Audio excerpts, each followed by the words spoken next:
Good morning, groovy citizens, and happy winning Wednesday. You guys, it is Wednesday. That means it's the middle of the week. So, for most of us, we only have 2 more work days left, and the weekend is here. But as I always say, if you have to work the weekend, sorry, but it's Wednesday nonetheless. So far, I hope you all have been having a great weekend. I know I have.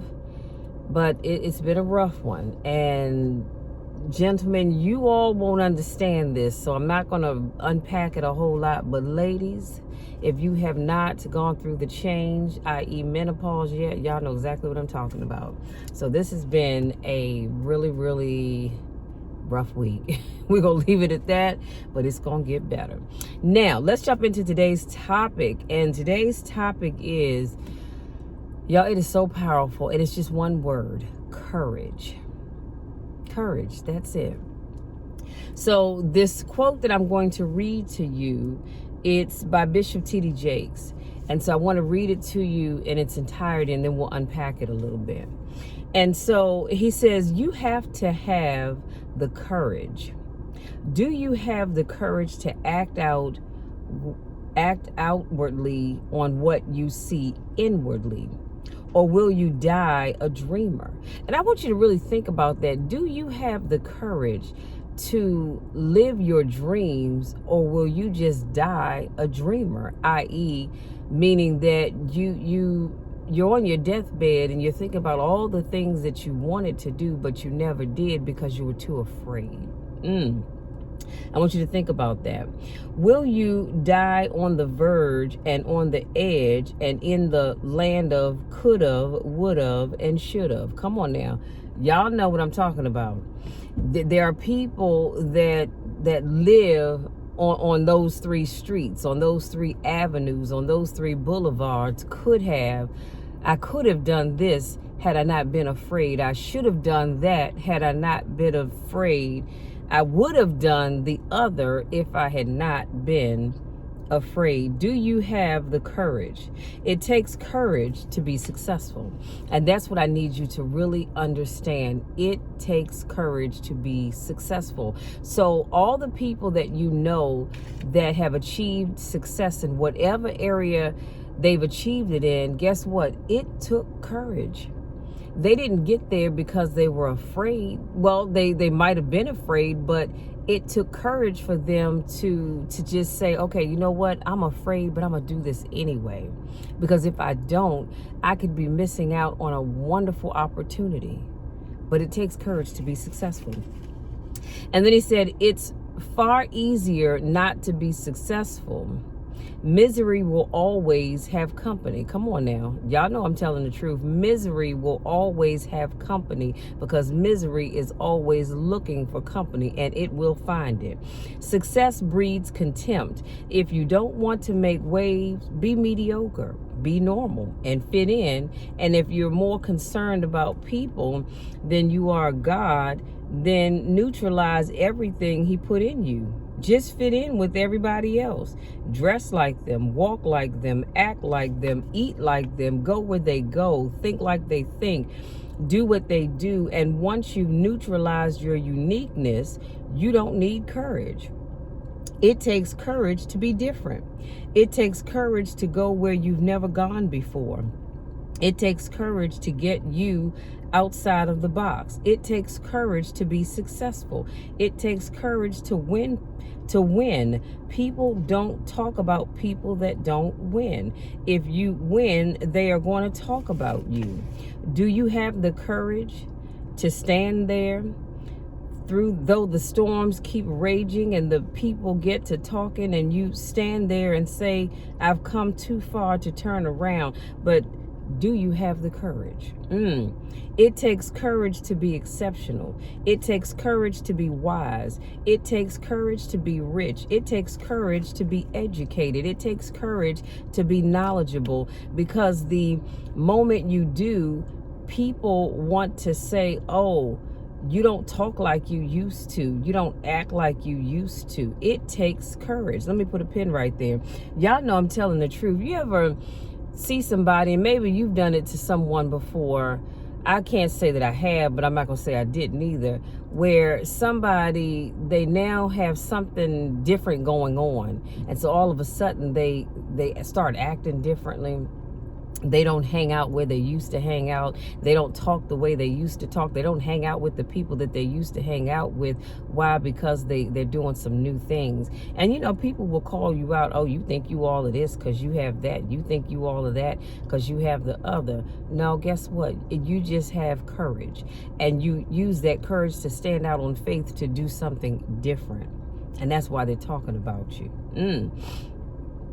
And I'm not just wondering in this weak, I'm just wondering, he says, in this weak, watered down, mediocre society that we live in today, in this reality TV world we live in today, I'm wondering if there's anybody left that's got the courage to say, after all I've been through, come on now, after all my ancestors have been through and all my parents have been through, I didn't come through all of that just to fit in with normalcy. I have the courage to go after my dream. He said dream, but I'm going to say dream or dreams. And again, this quote was by Bishop T.D. Jakes. And y'all, that last part is just what really, really made me stop and think when he said, I have the courage to go after my dreams. So I need you to tell yourself that every day that you wake up and you start to feel like you want to give up because you've been trying your best and you're not seeing any results. You're trying your best, and it seems like the more you try, the less you get out of whatever it is that you're trying to do. The more you try, it's almost like you take 10 steps forward, but you get knocked back 20. Have you ever felt like that? Because I know I have. And you feel like, God, why am I bothering to do this? Why am I doing this, Lord?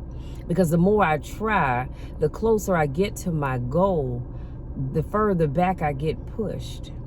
But I'm going to tell you what I've come to understand, that opposition will come. Misery loves company. So when you are moving forward, even if you get knocked back just a little bit, it's all right. Don't you give up. Don't you give up. Don't you do it. Hold your head up high, square your shoulders, lift your chest, your pecs, whatever you want to call them, suck in your gut, and you say, guess what? I have the courage to go after my dreams. So no matter what's going on, I'm not going to give up. And I always like to look at it in terms of God doesn't give up on us, so we can't give up on him, and we certainly shouldn't give up on ourselves. See, if God won't give up on you, why are you giving up on you? And I had to tell myself that years ago, and I said, Michelle, I know you want to accomplish A, B, C, X, Y, Z, and it seems like the closer you get to it, the further away you get pushed back. But if God's not giving up on you, why are you giving up on you? Who are you that you should give up on yourself when the creator of all things says, hey, I'm not giving up on you. I'm hanging in there. So you hang in there and you do the same.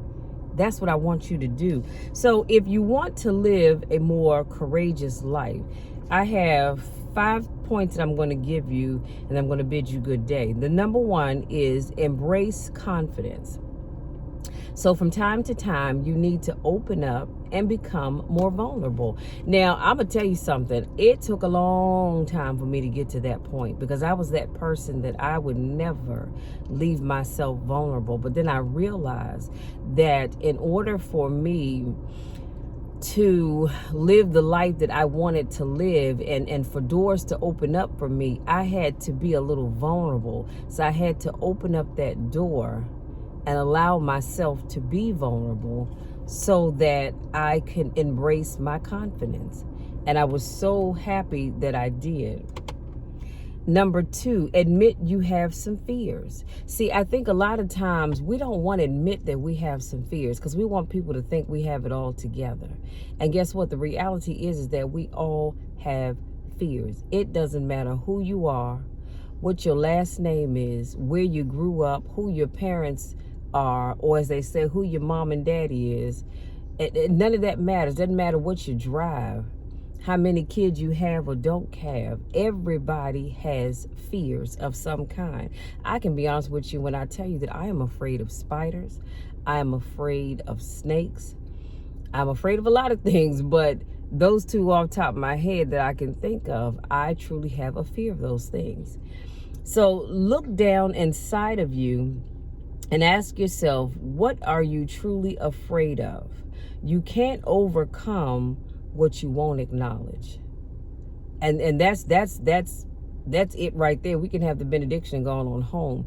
You cannot overcome what you are not willing to acknowledge. As soon as you acknowledge what your fear is, then you'll be able to start working on overcoming it. So if you are one of these people and you want to start your business, but you truly have a fear of failing, then you have to acknowledge that. Because once you acknowledge that you have that fear of failing, then you can say, okay, well, what exactly is it do you think you're going to fail at? And then you can start to unpack it a little bit more every time you acknowledge it more. Do you understand what I'm saying? If you, like me, at one point in time, I was afraid of relationships because I was afraid of being hurt. And I realized that until I allowed myself to be vulnerable, that I would never find a relationship because I was afraid to open up to anybody or let anybody in, I should say. And of course, as soon as I decided to do that, I would meet a clown, and yeah, it just didn't go well at all. But needless to say, I'm so glad that I opened myself up and allowed myself to experience that, because it made me a stronger person and a much better person. So number 3, face your fear or fears. Once you decide to acknowledge what your fear is, you have to face it. You have to. You can't acknowledge your fear and then put it in the closet and shut the door, because it's not going to go away. You've got to face it, and until you face it, it will always haunt you. Let me just tell you that. So I want you to make up in your mind that once you acknowledge what your fear or your fears are, then start to embrace it. Come up with a plan to embrace it, and you can just do one at a time. You don't have to take on all of them, just one. Number 4, remove your negative thoughts. So this is where you must see the good in things and stop thinking negative. Some people say, well, Michelle, I can't be like you. I don't see the good in everything. I said, well, I do. Because even though we live in a world and a society where there are a lot of people that just don't care about other people, there's still some good in this world in which we live. There are still some good people. Not everybody is a bad person. Not everybody wants to see you fail. There are some people that want to see you succeed. That's why every day, I make sure I tell people, I love you. Listen, if nobody else loves you, even if you don't love yourself, I love you. I want you to succeed. I believe you can succeed. You can do this. And I'm going to say it every day until I can't say it anymore, because I truly believe it. And I want you to know that I believe in you. And so hopefully, if I believe in you, it'll make you believe in you, right? But you got to remove the negative thoughts. While there's some bad in life, of course there are, when it comes to people, places, and things. But there are also some good things in life. So don't focus on the bad. Go looking for the good. That's what I do. And last but not least, understand that failure is part of the process. So don't curl up and not and don't curl up and rot away because of your setbacks. And sometimes that's what happens. You have a setback, and so you just want to curl up in your little corner, and that's it. Life is over as you know it. No, don't curl up and rot away. You have to understand that failure is part of the process. Again, the people that you see that have made it big, how do you think they got there? They failed their way there. They had some setbacks. They had some failures. They had a lot of failures, I'm sure. And then they got it right, and they were able to succeed. So it's part of the process. But I want to leave you with this. Keep going. I want you to find the courage, and I want you to keep going. I know you have it. You've got courage deep down inside of you. I just need you to believe it. See, I believe it. Many of you I don't know, I've never met, and probably never will get a chance to meet, but I believe you have the courage. So I need you to find that courage, and I need you to keep going. So you guys, listen, that's it. That's my time. I'm going to take my lip gloss that almost matches my eyeshadow today, and I'm going to go on back inside and make me some hot tea because my throat is bothering me just a little bit. It's this changing weather. Right now, it's 53 degrees outside, and it's still drizzling a little bit. It's kind of clearing up. And I think that's what's causing my throat not to feel so good right about now. But so that's what I'm going to go in here and do. But if you're new to watch my videos, I want to say welcome. Thank you so much for giving me just a few minutes of your time to speak life into you, to speak courage into you, because you have that courage. I just need you to believe that you have it. Find it and keep going. Push through no matter what. If this is not your first rodeo, I want to say welcome back. I miss you guys. Y'all know I miss you when I don't get a chance to see you. And no, I don't get to see you like that. But guess what? Through my videos, I do get to see you through my mind's eye anyway. So y'all know the drill. You know the spiel. I love you to the moon and back. And there is nothing, and I mean absolutely nothing, that you can ever do about it. Because that is never going to change. Ever, ever, ever, never. I'm always going to love you. I'm always going to believe in you. And I'm always going to be here to speak life into you. Because that is my goal. That is my mission. And I will continue to do that until I can't do it anymore. Listen, love you all. We'll talk again on Friday.